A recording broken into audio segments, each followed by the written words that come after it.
thought to talk about shaping. Shaping, okay. Yeah, which is just a way of teaching a dog to do something. And there's different types of shaping. But the bit we want to talk about today is what we call free shaping. Free shaping. Which basically means we're going to put an article down and then let the dog interact with the article. It may be that we've got a particular idea of something we want the dog to do with it, or it may be that we haven't, and either is fine.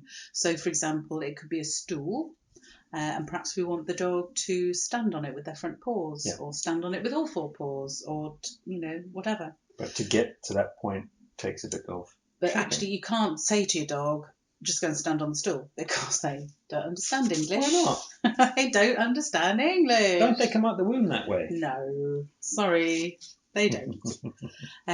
Or you could just do free shaping, by which you haven't really got any view what you want. And one of the best things to play free shaping with is a box. Just have an empty cardboard box and see what your dog does with it. And it could do a load of things. It might just go and sniff it. It might touch it with a paw, might touch it with a nose.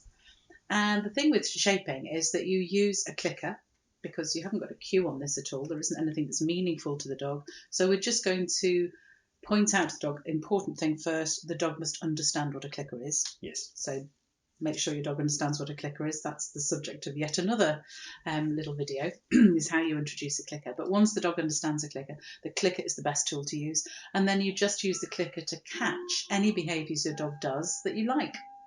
And a dog that understands what that means, they'll say, oh, I touched the box with my nose. That was interesting. I got a treat for it, so I'll go and do it again. And you might click 2 or 3 times for that. But unless that's the end thing you want, you then want to, once you've clicked 2 or 3 times, the dog's got it. I just touched the box on nose and get a treat. Brilliant.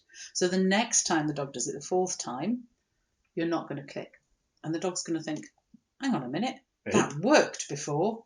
And most dogs will do something different. So they may touch it for longer with their nose, or they may use a paw to touch it. Or hit it harder. Or they may hit it, whatever. There might be something. And again, whatever it is, if you like it, then click and reward it.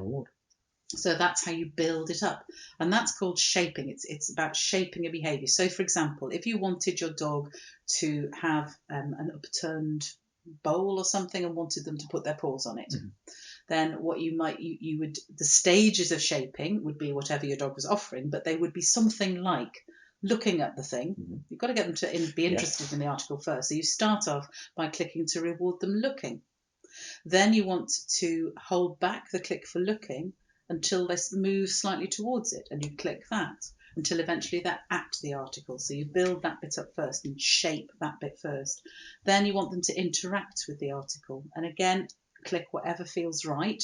But if you've got an endpoint in view, such as the dog putting its paws on, then you want to just click things that are going to help you with that.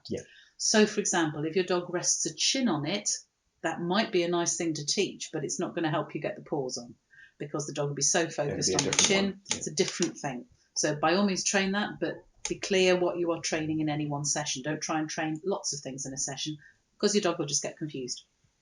So if it's a chin on, if you're looking for paws on the thing, then you wouldn't click chin on. So you'd be clicking for interest in it.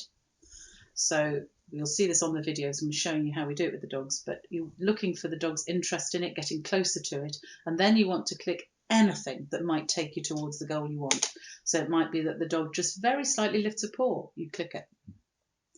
Eventually, the dog will probably touch it with a paw. Brilliant, you can click that. Yes. But you might need to do lots of little tiny steps until your dog actually does touch it. Baby It'll steps. Depend how much your dog's done practice with things like this, how much your dog understands what shaping is.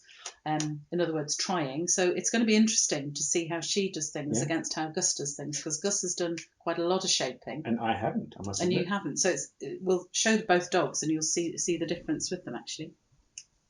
So you build up until you've got the behaviour you want. Once you've got the behaviour you want, and it's, your dog's doing it most times, then you add the cue. Yeah. The cue is the very last thing you put on it. Get the behaviour first, then add the cue. Thank you.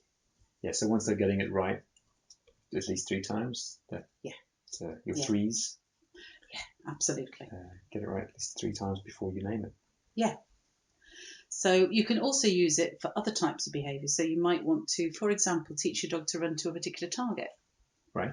And you can shape in that way. And you can shape, what I would often do with that one is do something called back chaining. Because actually if I'm standing over here and I want my dog to go over to that point in the carpet over there, then there's no point me trying to be here and show the dog what to do. Yeah. So if I start with the dog at where I want him to be, reward whatever it is I want them to do at that point, which could be lying down on the target or standing with a paw on a target, doesn't matter what it is, you choose, you train that bit first. Then you gradually move back and train the dog to go and do that behaviour at a distance. At that point. So Which could be like a blanket or a bed or something like that. Or probably a better example I could use, doesn't matter. Yeah, it could be, we've got some of those round plastic discs, they're really good for this sort of thing. Or it could be a bed, you do the same thing, teaching your dog to go to a bed. You start by the thing and then move away from it. So move away. The eventual thing you want is your dog to run to that thing, but you can't start there. Yes. So you start by the thing and work backwards. And you can do it all with shaping. Great. So you don't put the cue up. For example, if it was a bed you were teaching the dog to go to, I wouldn't actually use the cue until you were quite a bit away from the bed, and then you'd practice it from lots of different places. So send your dog to the bed in the hall from the kitchen, send your dog to the bed in the hall from the hall, send your dog from the bed in the hall with you standing on your head. Who knows? It can be anything. You want to practice lots of these different things until the dog really understands what you want. So in a nutshell, that's shaping. It's a bit of a rush through, and there's a lot more technical stuff for that. For people who are interested, just come and ask.